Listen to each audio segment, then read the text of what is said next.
राधे राधे, हरे कृष्ण। हमारे सभी बड़ों को मेरा राधे कृष्ण हाथ जोड़कर मेरा प्रणाम है और सभी छोटों को भरपूर आशीर्वाद। कान्हा जी आप सभी को सदा स्वस्थ और निरोगी रखें, दीर्घायु रखें, सभी की मनोकामनाएं पूर्ण करें। प्रिय भक्तजनों, आज आप सुनेंगे वैशाख मास महात्म्य की कथा और भागवत कथा का आज अंतिम अध्याय होगा। इसी के साथ भागवत कथा संपूर्ण हो जाएगी। और आज दिनांक है 8 अप्रैल दिन बुधवार और आज है वैशाख मास के कृष्ण पक्ष की सप्तमी तिथि, जो कि शाम 7:01 तक रहेगी। इसके बाद में सप्तमी तिथि प्रारंभ होगी। ब्रह्म मुहूर्त सुबह 4:39 से 5:27 तक रहेगा। सूर्योदय होगा सुबह 6:16 पर। सूर्यास्त होगा शाम 6:41 पर। आज भद्रा काल भी लगेगा और भद्रा शाम 7:01 से शुरू होकर कल सुबह 8:12 पर समाप्त होगी। तो भद्रा का वास इस बार पाताल लोक में रहेगा और ये भद्रा पृथ्वी लोक के शुभ कार्यों में विघ्न नहीं डालेगी, यानी बाधा डालने वाली नहीं होगी। फिर भी जो लोग चाहे तो भद्रा का विचार इस दौरान कर सकते हैं। सुनिए श्री कृष्ण कवच पाठ। अगर आप किसी विशेष काम पर, विशेष यात्रा पर निकल रहे हैं तो आपको श्री कृष्ण कवच का सच्चे मन से पाठ या श्रवण करके यात्रा का शुभारंभ करना चाहिए। और इसके अलावा हमारे आसपास की जितनी भी नेगेटिविटी है उस सब से श्री कृष्ण कवच पाठ हमारी रक्षा करता है, समस्त बाधाओं से हमें मुक्त रखता है। अगर हमारे जीवन में दुर्भाग्य चल रहा है, हमारे जीवन में समस्याएं चल रही हैं, तो धीरे धीरे उन सभी समस्याओं का भी भगवान की कृपा से अंत होता है। इसलिए इस कवच पाठ में यदि श्रद्धा हो तभी इस कवच पाठ को सुनना चाहिए। देवर्षि नारद जी ने भगवान नारायण से पूछा, भगवान अब मेरी ये सुनने की इच्छा है कि भगवान शंकर ने दयावश परशुराम को कौन सा मंत्र और कौन सा स्तोत्र और कवच दिया था। उस मंत्र के आराध्य देवता कौन है, कवच धारण करने का क्या फल है तथा स्तोत्र पाठ से किस फल की प्राप्ति होती है, वह सब कुछ आप कृपा करके बतलाइए। तब नारायण भगवान बोले, नारद उस मंत्र के आराध्य देव गोलोकनाथ गोप गोपेश्वर सर्वसमर्थ परिपूर्णतम स्वयं भगवान श्री कृष्ण हैं। शंकर जी ने रत्न पर्वत के निकट स्वयं प्रभा नदी के तट पर पारिजात वन के मध्य स्थित आश्रम में लोकों के देवता माधव के समक्ष परशुराम को त्रैलोक्य विजय नामक परम अद्भुत कवच विभूति योग से संभूत महान पुण्यमय स्वतराज नाम वाला स्तोत्र और संपूर्ण कामनाओं का फल प्रदान करने वाला मंत्र कल्पतरु नामक मंत्र प्रदान किया था। महादेव जी ने कहा, भृगुवंशी महाभागवत्स, तुम प्रेम के कारण मुझे पुत्र से भी अधिक प्रिय हो, अतः आओ कवच ग्रहण करो। हे राम, जो ब्रह्मांड में परम अद्भुत तथा विजयप्रद है, श्री कृष्ण के उस त्रैलोक्य विजय नामक कवच का मैं वर्णन करता हूँ, सुनो। पूर्व काल में श्री कृष्ण ने गोलोक में स्थित वृंदावन नामक वन में राधिकाश्रम में रास मंडल के मध्य ये कवच मुझे दिया था।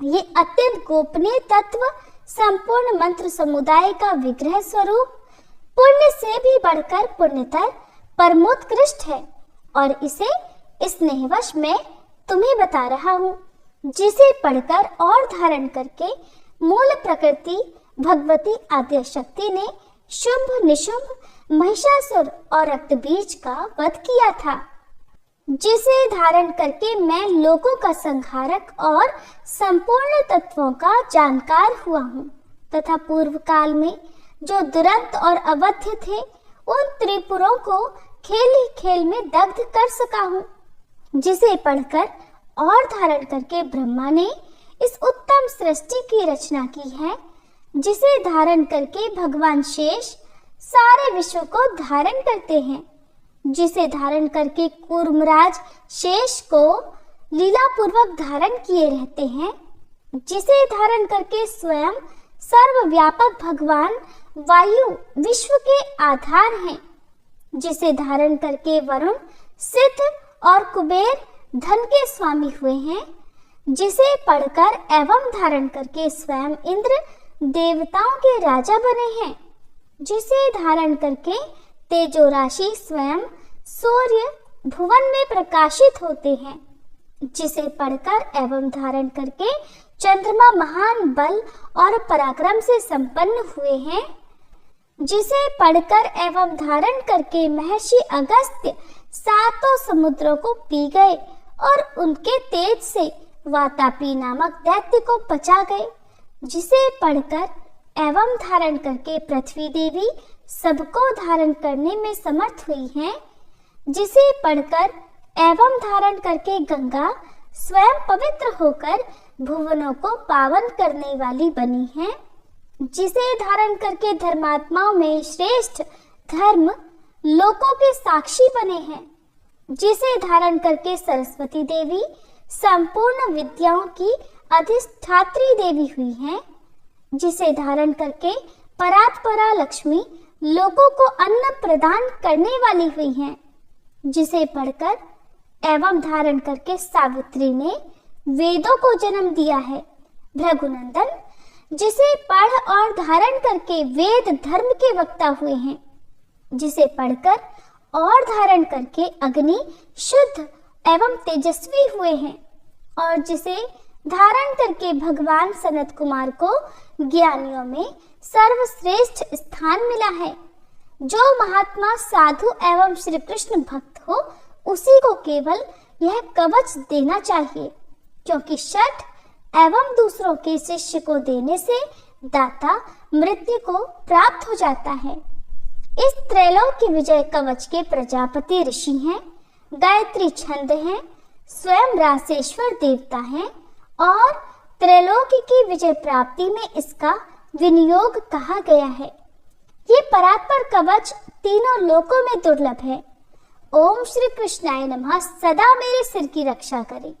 कृष्णाय स्वाहा ये पंचाक्षर सदा कपाल को सुरक्षित रखे। कृष्ण नेत्रों की तथा कृष्णाय स्वाहा पुतलियों की रक्षा करे। हरे नमः सदा मेरी भ्रकुटियों को बचाए। ओम गोविंदाय स्वाहा मेरी नासिकाओं की सदा रक्षा करे। गोपालाय नमः मेरे गंड स्थलों की सदा सब ओर से रक्षा करे। ओम गोपांगनेशाय नमः सदा मेरे कानों की रक्षा करे। ओम कृष्णाय नमः निरंतर मेरे दोनों ओठों की रक्षा करे। ओम गोविंदाय स्वाहा सदा मेरी दंत पंक्ति की रक्षा करे। ओम कृष्णाय नमः दांतों के छिद्रों की तथा क्लिंग दांतों के ऊर्ध्व भाग की रक्षा करे। ओम श्री कृष्णाय स्वाहा सदा मेरी जिह्वा की रक्षा करे। रासेश्वराय स्वाहा सदा मेरे तालु की रक्षा करे। राधिकेशाय स्वाहा सदा मेरे कंठ की रक्षा करे। गोपांगनेशाय नमः सदा मेरे वक्ष स्थल की रक्षा करे। ओम गोपेशाय स्वाहा सदा मेरे कंधों की रक्षा करे।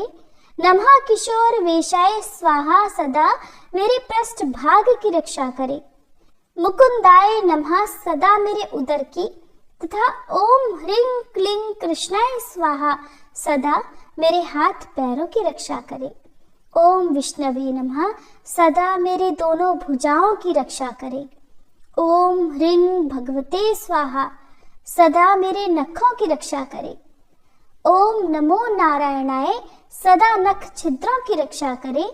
ओम ह्रीं ह्रीं पद्मनाभाय नमः सदा मेरी नाभि की रक्षा करे।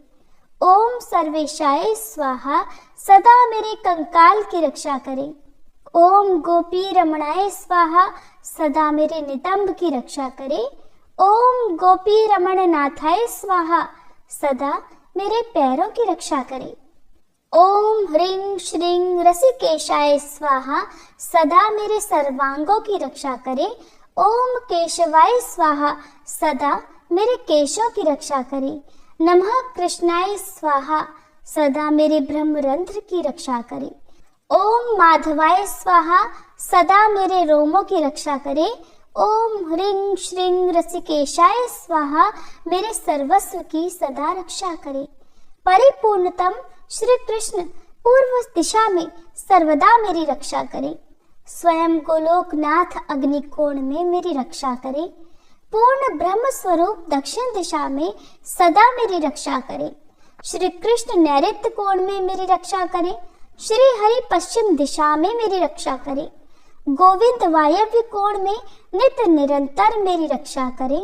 रसिक शिरोमणि उत्तर दिशा में सदा मेरी रक्षा करे। वृंदावन विहार कृत सदा ईशान कोण में मेरी रक्षा करे। वृंदावनी के प्राणनाथ ऊर्ध्व भाग में मेरी रक्षा करे। महाबली बलिहारी माधव सदैव मेरी रक्षा करे। नृसिंह जल स्थल तथा अंतरिक्ष में सदा मुझे सुरक्षित रखें। माधव सोते समय तथा जागृत काल में सदा मेरा पालन करे तथा जो सबके अंतरात्मा निर्लेप और सर्वव्यापक हैं, वे भगवान सब ओर से मेरी रक्षा करें। वत्स, इस प्रकार मैंने त्रैलोक्य विजय नामक कवच, जो परम अनोखा तथा समस्त मंत्र समुदाय का मूर्तमान स्वरूप है, तुम्हें बतला दिया। मैंने इसे श्री कृष्ण के मुख से श्रवण किया था। इसे जिस किसी को नहीं बतलाना चाहिए।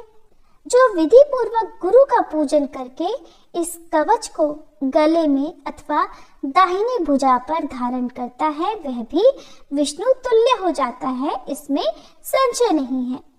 वह भक्त जहाँ जाता है, जहाँ रहता है, वहाँ लक्ष्मी और सरस्वती भी निवास करती हैं।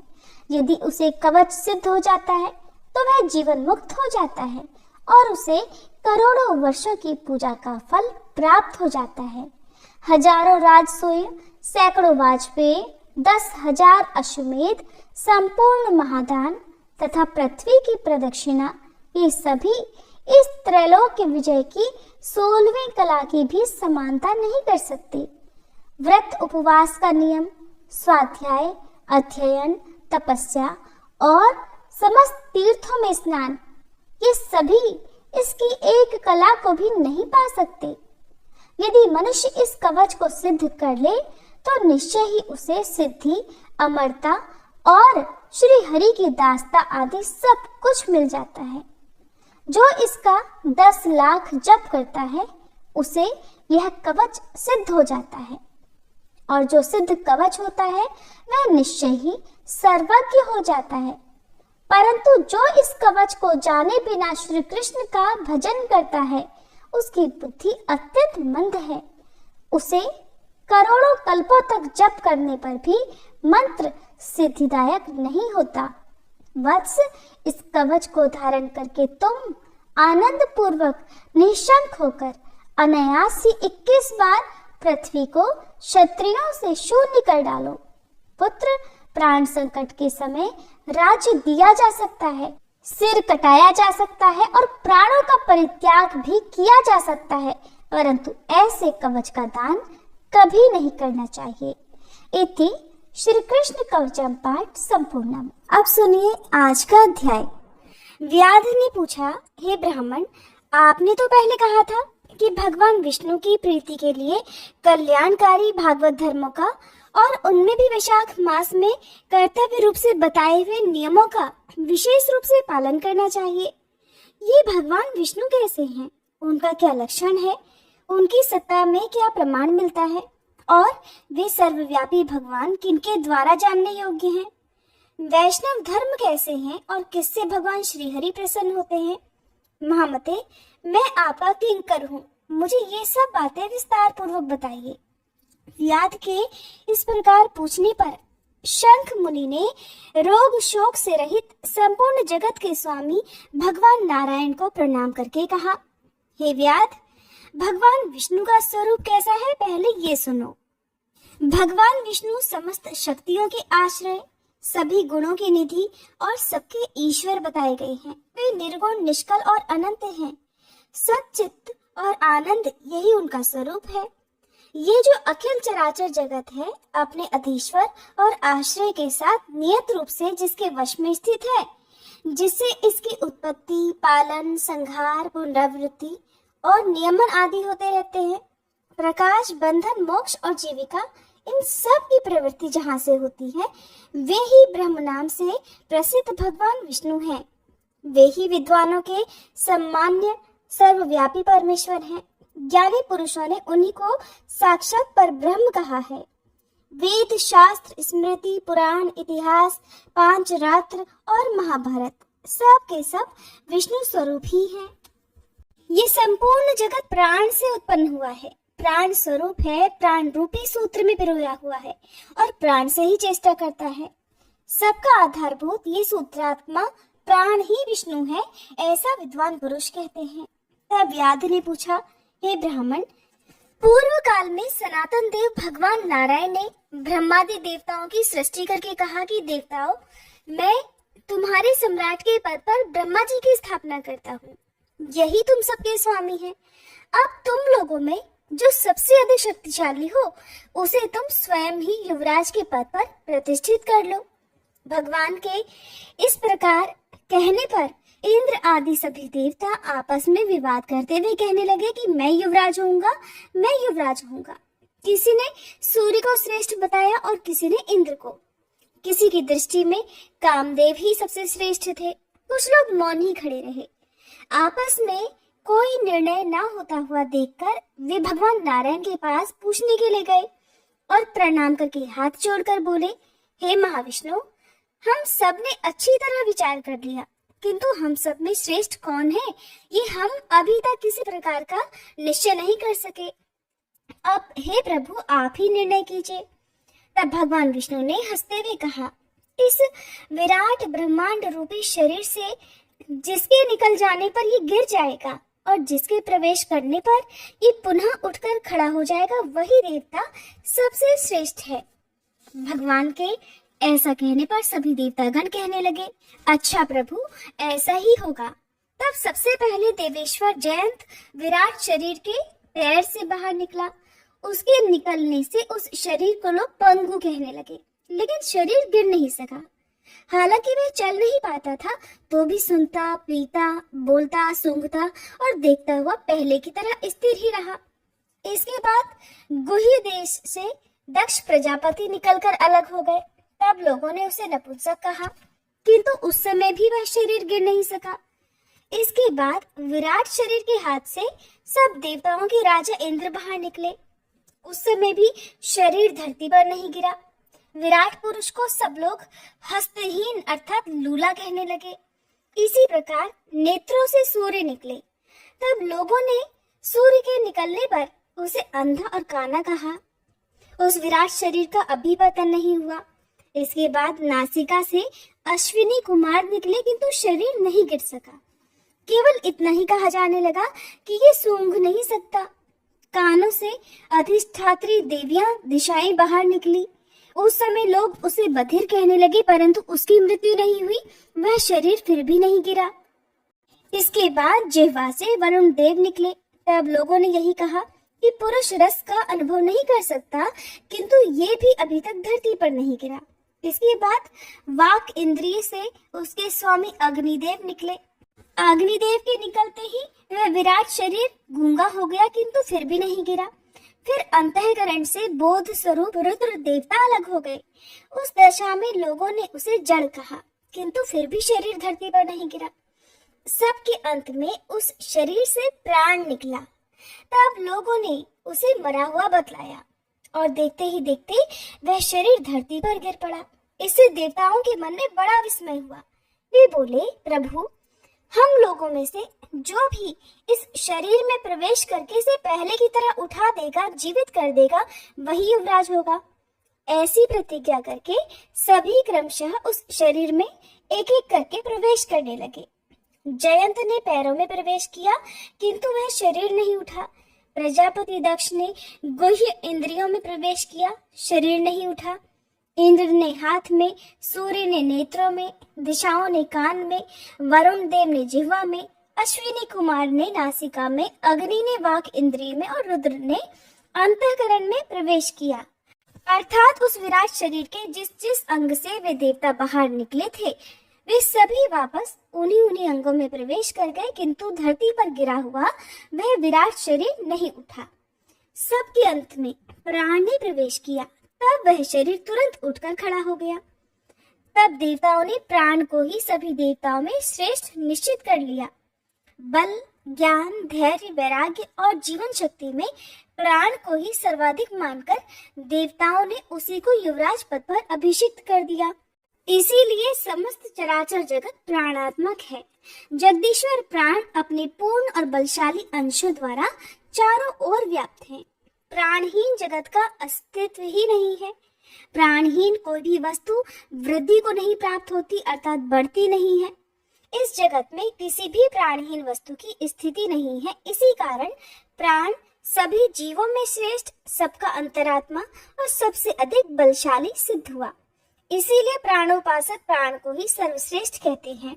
विद्वान पुरुष प्राण को ही महाविष्णु का बल बतलाते हैं। महाविष्णु के महात्म्य और लक्षण को इस प्रकार जानकर मनुष्य पूर्व बंधन का अनुसरण करने वाले अज्ञान में लिंग को उसी प्रकार त्याग देता है जैसे सांप पुरानी केचुली को त्यागता है।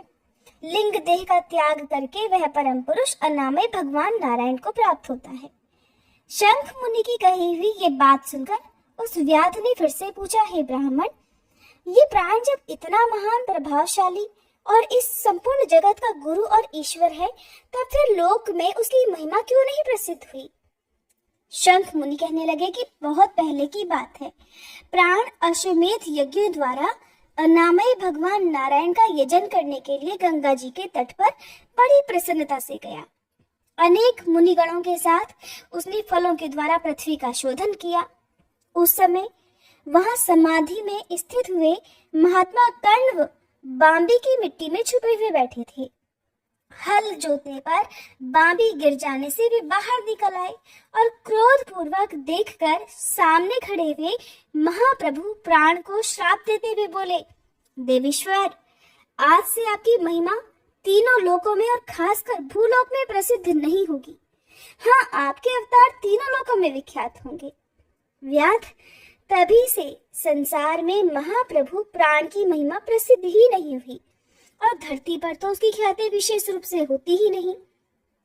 व्याध ने पूछा, महामते, भगवान विष्णु के रचे हुए करोड़ों और सहस्त्रों सनातन जीव नाना मार्ग पर चलने और अलग अलग कर्म करने वाले क्यों दिखाई देते हैं? इन सब का एक सा स्वभाव क्यों नहीं होता? ये सब भी विस्तार पूर्वक बताइए। तब शंख कहने लगे, रजोगुण, तमोगुण और सत्वगुण के भेद से 3 प्रकार के जीव समुदाय होते हैं। उनमें राजस स्वभाव वाले जीव राजस कर्म, तमोगुणी जीव तामस कर्म और सात्विक स्वभाव वाले जीव सात्विक कर्म करते हैं। कभी कभी संसार में भी गुणों में विषमता भी होती है। उसी से वे ऊंच और नीच कर्म करते हुए अपने अपने कर्मों के अनुसार फल के भागी होते हैं। कभी सुख, कभी दुख और कभी दोनों को ही ये मनुष्य गुणों की विषमता से ही प्राप्त करते हैं। तमोगुणी जीव तामसी वृत्ति से ही अपना जीवन चलाते हैं और हमेशा महान दुख में डूबे रहते हैं। उनमें दया बिल्कुल नहीं होती, बड़े क्रूर होते हैं और लोक में सदा द्वेष से ही उनका जीवन चलता है। राक्षस और पिशाच आदि तमोगुणी जीव हैं जो तामसी गति को प्राप्त होते हैं। राजसी लोगों की बुद्धि मिश्रित होती है। वे पुण्य और पाप दोनों ही कर्म करते हैं। पुण्य करते हैं तो स्वर्ग पाते हैं और पाप करते हैं तो यातना भोगते हैं। इसी कारण ये मंदभागी पुरुष बार बार इस संसार में आते जाते रहते हैं। जो सात्विक स्वभाव के मनुष्य हैं, वे धर्मशील, दयालु, श्रद्धालु, दूसरों की दोष न देखने वाले और सात्विक वृत्ति से अपना जीवन चलाने वाले होते हैं। इसीलिए अलग अलग कर्म करने वाले जीवों के एक दूसरे से अलग अलग अनेक प्रकार के भाव हैं। उनके गुण और कर्म के अनुसार महाप्रभु श्री विष्णु अपने स्वरूप की प्राप्ति कराने के लिए उनसे कर्मों का अनुष्ठान करवाते हैं। भगवान श्री विष्णु पूर्ण काम है, उनमें विषमता और निर्दयता आदि दोष नहीं है। वे तो एक समान भाव से ही सृष्टि, पालन और संहार करते हैं। सभी जीव केवल अपने गुण से ही कर्म फल के भागी होते हैं। जैसे माली बगीचे में लगे हुए सभी वृक्षों को एक समान रूप से सींचता है और एक ही कुएं के जल से सभी वृक्ष भी पलते हैं, फिर भी वे अलग अलग स्वभाव को प्राप्त होते हैं। इसमें बगीचा लगाने वाले में किसी भी प्रकार की विषमता या निर्दयता का दोष नहीं होता है। देवादिदेव भगवान विष्णु का एक निमेष ब्रह्मा जी के एक कल्प के समान माना गया है। ब्रह्म कल्प के अंत में देवादिदेव शिरोमणि भगवान विष्णु का उन्मेष होता है, अर्थात वे आंख खोलकर देखते हैं। जब तक भगवान विष्णु आंख खोलकर देखते हैं तब तक प्रलय है। निमेष के अंत में भगवान अपने उदर में स्थित संपूर्ण लोकों की सृष्टि करने की इच्छा करते हैं। अब व्याध ने पूछा, हे मुने, भागवत धर्म कौन कौन से हैं और किनके द्वारा भगवान विष्णु प्रसन्न होते हैं, कृपया ये भी बताइए। तब शंख ने कहा, जिससे अंतःकरण की शुद्धि होती है, जो साधु पुरुषों का उपकार करने वाला है और जिसकी किसी ने भी निंदा नहीं की है, उसे तुम सात्विक धर्म समझो। वेदों और स्मृतियों में बताए हुए धर्म का अगर निष्काम भाव से पालन किया जाए तो वह लोक से विरुद्ध न हो, तो उसे भी सात्विक धर्म ही जानना चाहिए। वर्ण और आश्रम विभाग के अनुसार जो 4 प्रकार के धर्म हैं, वे सभी नित्य, नैमित्तिक और काम्य भेद से 3 प्रकार के माने गए हैं। वे सभी अपने अपने वर्ण और आश्रम के धर्म जब भगवान विष्णु को समर्पित कर दिए जाते हैं, तब उन्हें सात्विक धर्म जानना चाहिए। जो सत्व गुण में स्थित होकर भगवान विष्णु को प्रसन्न करने वाले शुभ कारक सात्विक धर्मों का सदा निष्काम भाव से पालन करते हैं, वे भागवत अर्थात विष्णु भक्त माने गए हैं। जिनका मन सदा भगवान विष्णु में लगा रहता है, जिनकी जीवा पर भगवान का नाम है और जिनके हृदय में भगवान के चरण विराजमान हैं, वे भागवत कहे गए हैं। भगवान विष्णु ने क्षीर सागर में सबके हित की कामना से भगवती लक्ष्मी जी को दही से निकाले हुए मक्खन की तरह सभी शास्त्रों के सारभूत वैशाख धर्म का उपदेश दिया है। जो दंभ रहित होकर वैशाख मास के व्रत का अनुष्ठान करता है, वे सभी पापों से रहित होकर सूर्य मंडल को भेद कर भगवान विष्णु के योगी दुर्लभ परम धाम में जाता है। इस प्रकार ब्राह्मण शंख के द्वारा भगवान विष्णु के प्रिय वैशाख मास के धर्मों का वर्णन होते समय वह 5 शाखाओं वाला वट वृक्ष तुरंत ही धरती पर गिर पड़ा। जिसके खोखले में एक विकराल अजगर रहता था, वो भी पाप योनि में शरीर को त्याग कर तुरंत ही दिव्य स्वरूप होकर मस्तक झुकाए शंख के सामने हाथ जोड़कर खड़ा हो गया।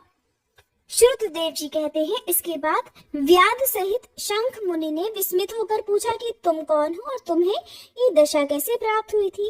तब उस सर्प ने कहा कि पूर्व जन्म में मैं प्रयाग का एक ब्राह्मण था। मेरे पिता का नाम कुशीद मुनि और मेरा नाम रोचन था। मैं धनाढ्य अनेक पुत्रों का पिता और सदैव अभिमान से दूषित था। बैठे बैठे बहुत बकवास किया करता था। बैठना, सोना, नींद लेना, जुआ खेलना, लोगों की बात करना और सूद लेना, यही मेरे व्यापार थे। मैं लोग निंदा से डरकर नाम मात्र के ही शुभ कर्म किया करता था, वो भी बड़े गर्व के साथ। उन कर्मों में मेरी श्रद्धा नहीं थी। इस प्रकार मुझ दुष्ट और दुर्बुद्धि के जाने कितने ही वर्ष बीत गए। इसके बाद इसी वैशाख मास में जयंत नामक ब्राह्मण प्रयाग क्षेत्र में निवास करने वाले पुण्यात्मा द्विजों को वैशाख मास के धर्म सुनाने लगे।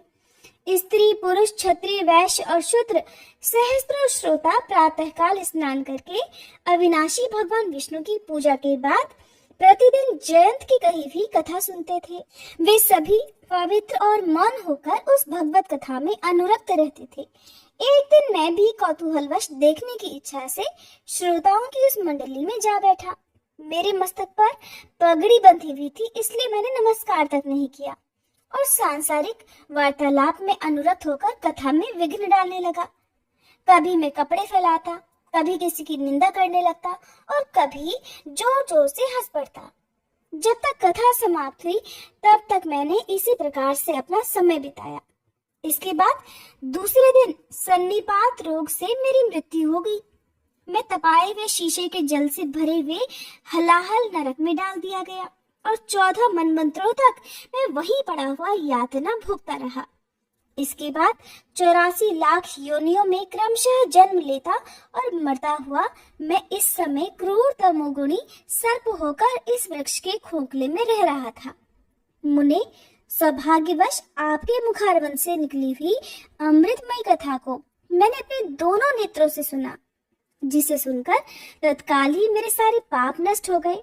मुनि श्रेष्ठ, मैं नहीं जानता कि आप किस जन्म के मेरे बंधु हैं, क्योंकि मैंने कभी किसी का उपकार नहीं किया, तो भी मुझे आपकी कृपा हुई। जिनका मन समान है, जो सभी प्राणियों पर दया करने वाले साधु पुरुष हैं, उनमें परोपकार की स्वाभाविक भावना होती है। उनकी कभी भी किसी के प्रति विपरीत बुद्धि नहीं होती। आज आप मुझ पर कृपा कीजिए, जिससे मेरी बुद्धि भी धर्म में लग जाए। देवाधिदेव भगवान विष्णु की मुझे कभी विस्मृति न हो और साधु चरित्र वाले महापुरुषों का सदा ही संग प्राप्त हो। जो लोग मद से अंधे हो रहे हों, उनके लिए एकमात्र दरिद्रता ही उत्तम अंजन है। इसी प्रकार नाना तरह से स्तुति करके रोचन ने बार बार शंख को प्रणाम किया और हाथ जोड़कर चुपचाप उनके आगे खड़ा हो गया। तब शंख ने कहा, हे ब्राह्मण, तुमने वैशाख मास और भगवान विष्णु का महात्म्य सुना है। इससे उसी क्षण तुम्हारा सारा बंधन नष्ट हो गया। हे ब्राह्मण, परिहास, भय, क्रोध, द्वेष, कामना या फिर स्नेह से भी एक बार भगवान विष्णु के पापहारी नाम का उच्चारण करके बड़े भारी पाप भी रोग शोक रहित वैकुंठ धाम में चले जाते हैं। फिर जो श्रद्धा से युक्त होकर क्रोध और इंद्रियों को जीतकर सबके प्रति दया भाव रखते हुए भगवान की कथा सुनते हैं, वे उनके लोक में जाते हैं। इस विषय में तो कहना ही क्या है। कितने ही मनुष्य केवल भक्ति के बल से एकमात्र भगवान की कथा वार्ता में तत्पर होकर अन्य सभी धर्मों का त्याग कर देने पर भी भगवान विष्णु के परम पद को पा लेते हैं। भक्ति से या फिर द्वेष आदि से जो कोई भगवान की भक्ति करते हैं, वे भी प्राणहारिणी पूतना की तरह परम पद को ही प्राप्त होते हैं। सदा महापुरुषों का संग और उन्हीं के विषय में वार्तालाप करना चाहिए। रचना शिथिल होने पर भी जिसके प्रत्येक श्लोक में भगवान के सुयश सूचक नाम है, वही वाणी जन समुदाय की पाप राशि का नाश करने वाली होती है, क्योंकि साधु पुरुष उसी को सुनते, गाते और कहते हैं। जो भगवान किसी से कष्ट साध्य सेवा नहीं चाहते, आसन आदि विशेष उपकरणों की इच्छा नहीं रखते, धन की इच्छा नहीं रखते और सुंदर रूप और जवानी नहीं चाहते, बल्कि एक बार भी ध्यान कर लेने पर अपना परम प्रकाशमय वैकुंठ धाम दे डालते हैं, उन दयालु भगवान को छोड़कर मनुष्य भला किसकी शरण में जाए। उन्हीं रोग शोक से रहित चित्त द्वारा चिंतन करने योग्य अव्यक्त दया निधान भक्त वत्सल भगवान नारायण की शरण में जाओ। महामते, वैशाख मास में कहे हुए इन सब धर्मों का पालन करो, उससे प्रसन्न होकर भगवान जगन्नाथ तुम्हारा कल्याण करेंगे। ऐसा कहकर शंख मुनि व्याध की ओर देखकर चुप हो गए। तब उस दिव्य पुरुष ने पुनः इस प्रकार कहा, मुने मैं धन्य हूँ। आप जैसे दयालु महात्मा ने मुझ पर कृपा की है। मेरी कुत्सित योनि दूर हो गई और अब मैं परम गति को प्राप्त हो रहा हूँ। ये मेरे लिए सौभाग्य की बात है। ऐसा कहकर दिव्य पुरुष ने शंख मुनि की परिक्रमा की और उनकी आज्ञा लेकर वह दिव्य लोक को चला गया। इसके बाद संध्या हो गई।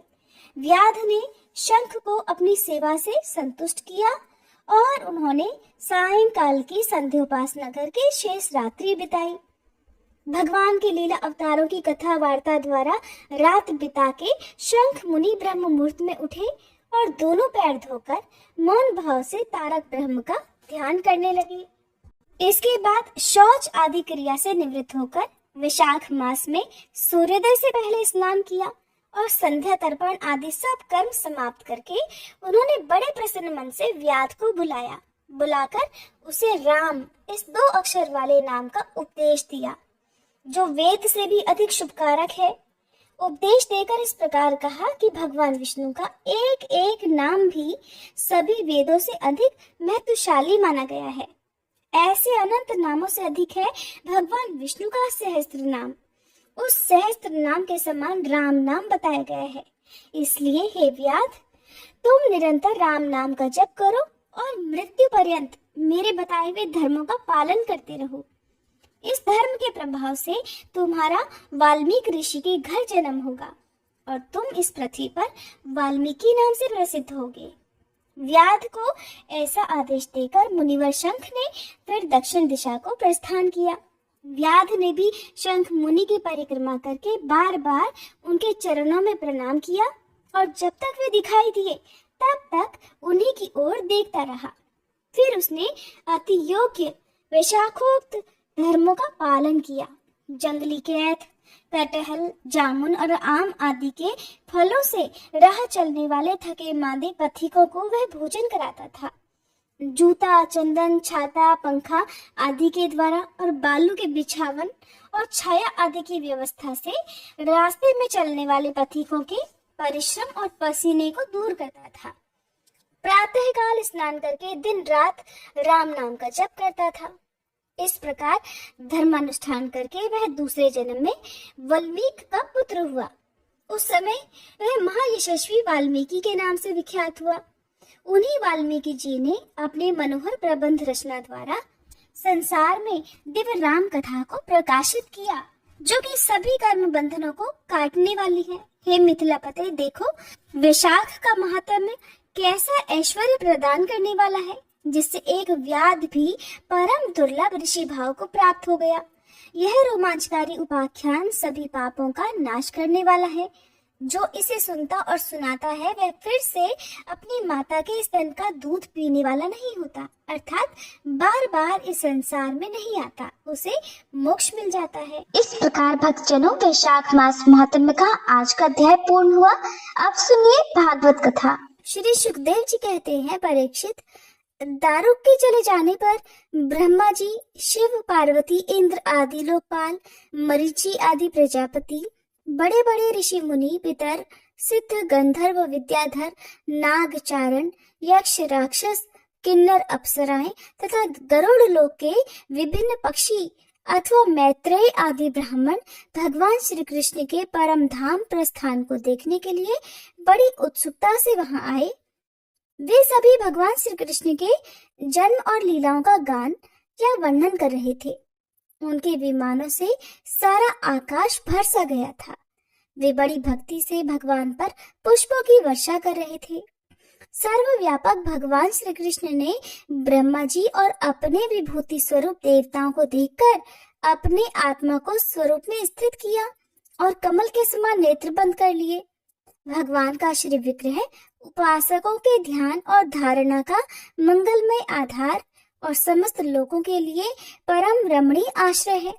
इसलिए उन्होंने अग्नि देवता संबंधी योग धारणा के द्वारा उसको जलाया नहीं, सशरीर अपने धाम में चले गए। उस समय स्वर्ग में नगाड़े बजने लगे और आकाश से पुष्पों की वर्षा होने लगी।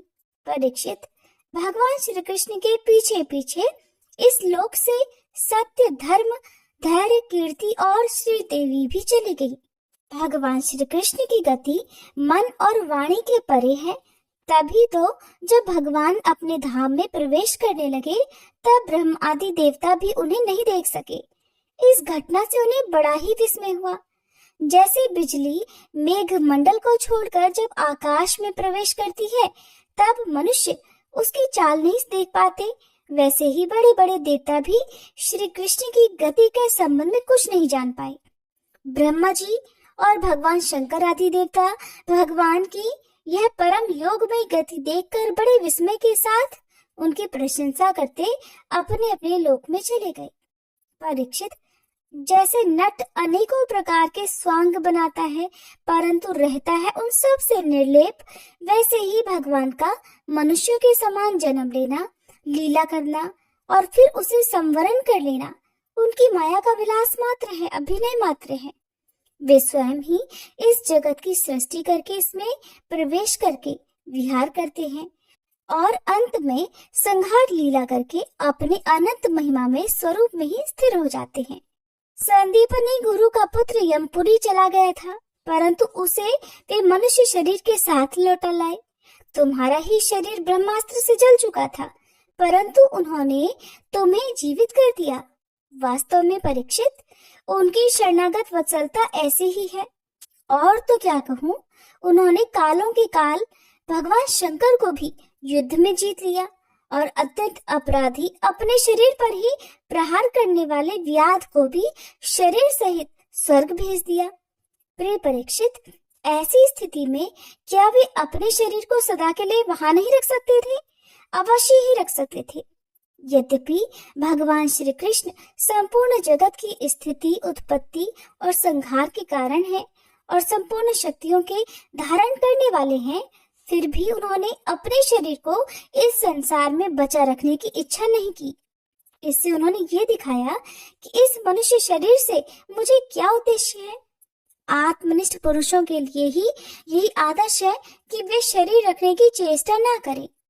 जो पुरुष प्रातःकाल उठकर भगवान श्री कृष्ण के परम धाम गमन की इस कथा को एकाग्रता और भक्ति के साथ सुनेगा, उसे भगवान का वही सर्वश्रेष्ठ परम पद प्राप्त होगा। इधर दारुक भगवान श्री कृष्ण के विरह से व्याकुल होकर द्वारका आया और वसुदेव जी तथा उग्रसेन के चरणों में गिर गिर कर उन्हें आंसुओं से भिगोने लगा। परीक्षित, उसने अपने को संभालकर यदुवंशियों के विनाश का पूरा पूरा विवरण कह सुनाया। उसे सुनकर लोग बहुत ही दुखी हुए, मारे शोक के वे मूर्छित हो गए। भगवान श्री कृष्ण के वियोग से विफल होकर वे लोग सिर पीटते हुए तुरंत वहां पहुंचे जहां उनके भाई बंधु निष्प्राण होकर पड़े हुए थे। देवकी, रोहिणी और वसुदेव जी अपने प्यारे पुत्र श्री कृष्ण और बलराम जी को न देखकर शोक की पीड़ा से बेहोश हो गए। उन्होंने भगवत विरह से व्याकुल होकर वहीं तुरंत ही अपने प्राण छोड़ दिए। स्त्रियों ने अपने अपने पतियों के शव पहचानकर उन्हें हृदय से लगा लिया और उनके साथ चिता पर बैठकर भस्म हो गई। बलराम जी की पत्नियां उनके शरीर को, वसुदेव जी की पत्नियां उनके शव को और भगवान की पुत्र वधुएं अपने पतियों की लाशों को लेकर अग्नि में प्रवेश कर गई। भगवान श्री कृष्ण की रुक्मणी आदि पटरानियां उनके ध्यान में मगन होकर अग्नि में प्रविष्ट हो गई। परीक्षित, अर्जुन अपने प्रीतम और सखा भगवान श्री कृष्ण के विरह से पहले तो अत्यंत व्याकुल हो गए, फिर उन्होंने उन्हीं के गीता के उपदेशों का स्मरण करके अपने मन को संभाल लिया। यदुवंश के मृत व्यक्तियों में जिनको कोई पिंड देने वाला नहीं था, उनका श्राद्ध अर्जुन ने क्रमशः विधि पूर्वक करवाया। महाराज, भगवान के न रहने पर समुद्र ने एकमात्र भगवान श्री कृष्ण का निवास स्थान छोड़कर एक ही क्षण में सारी द्वारका को डुबो दिया। भगवान श्री कृष्ण वहां अब भी सदा सर्वदा निवास करते हैं। वह स्थान स्मरण मात्र से ही सारे पाप तापों को नाश करने वाला और सर्व मंगलों को भी मंगल बनाने वाला है। प्रिय परीक्षित, पिंडदान के बाद बची कुची स्त्रियों, बच्चों और बूढ़ों को लेकर फिर अर्जुन इंद्रप्रस्थ आए। वहां सबको यथायोग्य वसाकर अनिरुद्ध के पुत्र वज्र का राज्याभिषेक कर दिया। राजन, तुम्हारे दादा युधिष्ठिर आदि पांडवों को अर्जुन से ही ये बात मालूम हुई कि यदुवंशियों का संहार हो गया है। तब उन्होंने अपने वंशधर तुम्हें राज्यपद पर अभिषिक्त करके हिमालय की वीर यात्रा की।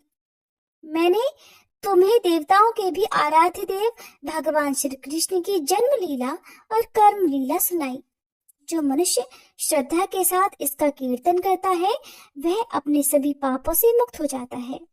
परीक्षित, जो मनुष्य इस प्रकार भक्त भयहारी निखिल सौंदर्य माधुर्य निधि श्री कृष्ण चंद्र के अवतार संबंधी रुचिर पराक्रम और इस श्रीमद् भागवत महापुराण में तथा दूसरे पुराणों में वर्णित परमानंदमयी बाल लीला, केशोर लीला आदि का संकीर्तन करता है, वह परमहंस मुनींद्रों के अंतिम प्राप्तव्य अर्थात श्री कृष्ण के चरणों में पराभक्ति प्राप्त कर लेता है। हरे कृष्ण। आज के अध्याय के साथ ही भागवत कथा यहीं पर संपूर्ण होती है और ये सब आप सभी के विशेष प्रेम सहयोग के कारण ही संभव हो पाया, क्योंकि वैसे तो देखा जाए हमारी जो किटकिट स्टोरीज फैमिली है वो बहुत बड़ी है, लेकिन इसमें से चुनिंदा लोग ही केवल इन कथाओं का रसपान कर पाते हैं, क्योंकि भगवान ने सद्बुद्धि केवल ऐसे ही लोगों को दे रखी है जो कि इस कलयुग में अपना अगला पिछला जन्म संवार रहे हैं। अपने पापों के प्रायश्चित के लिए और मोक्ष प्राप्ति के लिए जो लोग अग्रसर हैं, केवल उन्हें ही भगवान की ऐसी भक्ति लीलाओं का श्रवण या पठन सौभाग्य से प्राप्त हो पाता है।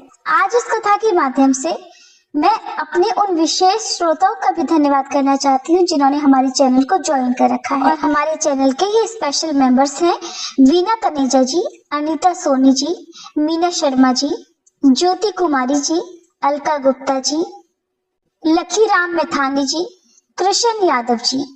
तो आप सबको मेरा बहुत बहुत धन्यवाद।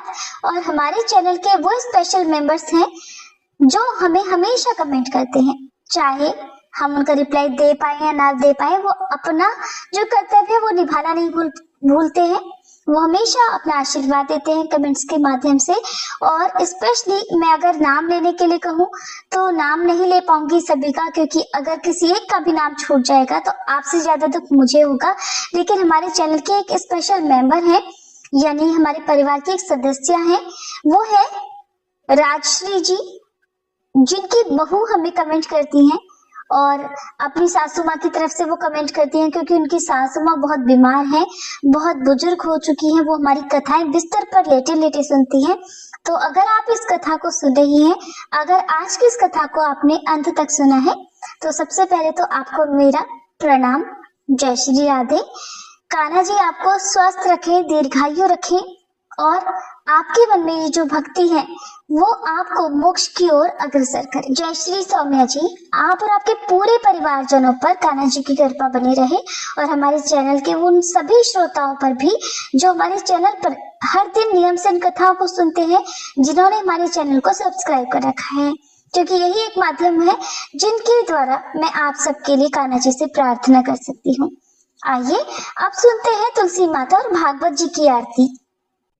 तुलसी महारानी नमो नमो, हरि की पटरानी नमो नमो, धन तुलसी पूरण तप कीनो, धन तुलसी पूरण तप कीनो, शालिग्राम बनी पटरानी नमो नमो, तुलसी महारानी नमो नमो, जाके पत्र मंजरी कोमल, जाके पत्र मंजरी कोमल, श्रीपति कमल चरण लपटानी नमो नमो, तुलसी महारानी नमो नमो, धूप दीप नैवेद्य आरती, धूप दीप नैवेद्य आरती, पुष्पन की वर्षा वर्षानी नमो नमो, तुलसी महारानी नमो नमो, 56 भोग 3600 व्यंजन, 56 भोग 3600 व्यंजन, बिन तुलसी हरि एक न मानी नमो नमो, बिन तुलसी हरि एक न मानी नमो नमो, तुलसी महारानी नमो नमो, सभी सखी मैया तेरो यश गावे, सभी सखी मैया तेरो यश गावे, भक्ति दान दीजे महारानी नमो नमो, तुलसी महारानी नमो नमो, हरि की पटरानी नमो नमो, तुलसी महारानी नमो नमो, तुलसी मैया की जय। श्री भागवत भगवान की है आरती, पापियों को पाप से है तारती, श्री भागवत भगवान की है आरती, पापियों को पाप से है तारती, ये अमर ग्रंथ, ये मुक्ति पंथ, ये पंचम वेद निराला, नव ज्योति जलाने वाला, हरि नाम यही हरि धाम यही, हरि नाम यही हरि धाम यही, यही जग मंगल की आरती, पापियों को पाप से है तारती, श्री भागवत भगवान की है आरती, पापियों को पाप से है तारती, ये शांति गीत पावन पुनीत, पापों को मिटाने वाला, हरि दर्श दिखाने वाला, ये सुख करनी ये दुख हरनी, ये सुख करनी ये दुख हरनी, श्री मधुसूदन की आरती, पापियों को पाप से है तारती। श्री भागवत भगवान की है आरती, पापियों को पाप से है तारती। ये मधुर बोल जग फंद खोल, सन्मार्ग दिखाने वाला, बिगड़ी को बनाने वाला। श्री राम यही घनश्याम यही, श्री राम यही घनश्याम यही, यही प्रभु की महिमा की आरती, पापियों को पाप से है तारती। श्री भागवत भगवान की है आरती, पापियों को पाप से है तारती। श्री भागवत भगवान की है आरती, पापियों को पाप से है तारती।